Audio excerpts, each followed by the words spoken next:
سلام، امید که خوب باشین. یک شعر از سهراب سپهری را تقدیم میکنم به تمام شهدا و بازماندگان جهان اسلام که در این چند روز اخیر متاسفانه حادثات بسیار ناگوار و دلخراشی را متحمل شدند.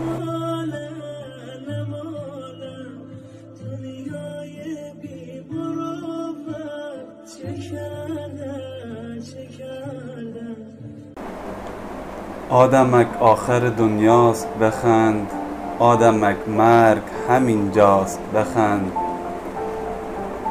دست خطی که تو را عاشق کرد شوخی کاغذی ماست بخند.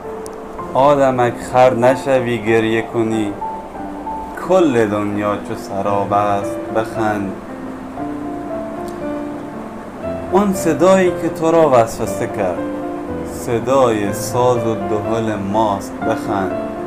آدمک غصه نخور غریبه نیست، این زخم زبان از آشناست بخند. فکر کن این همه مال ارزش داشت، آخرش پوچ و جفنگ است بخند. آدمک جان همه آدم باش تا نگویند که دورنگ است بخند. آن خدایی که بزرگش خواندی به خدا مثل تو تنهاست بخند.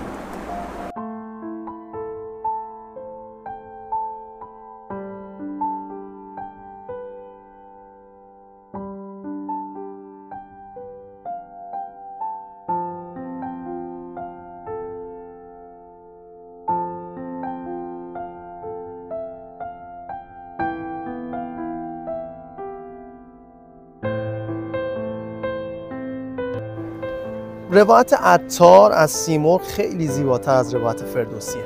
دنیایی از پرندگان که عطار توی منطقه طیرش میسازه دنیایی پر از مشکل و پرنده ها راه حل در پیدا کردن یک رهبر فرزانه میبینن و اونجا هدهد سیمرغ رو پیشنهاد میده. پرنده افسانه‌ای که جواب تمامی سوالات رو داره، ولی برای پیدا کردنش باید تا کوه قاف رو بری. هزاران پرنده حرکت میکنن و بعد از گذشتن از 7 مرحله تنها 30 مرغ به کوه قاف میرسن. و چیزی که پیدا میکنن سیمرغ نیست، آینه حقیقت. چیزی که امروز من روبرود نگه داشتم افغانستان و توش سیمرغ رو نمیبینی، خودت رو میبینی. خودت مشکل خودت رو حل کردی و تا اینجا رو اومدی. سیمرغ خودتی. بیاید مشکل دوم رو حل بکنیم. بیاید همدیگر رو انکار نکنیم. تاریخ همدیگر رو، فرهنگ همدیگر رو، زبان همدیگر رو. محمد رضا احمدی بودم، 5 اکتبر 2023، نمایشگاه مترجم.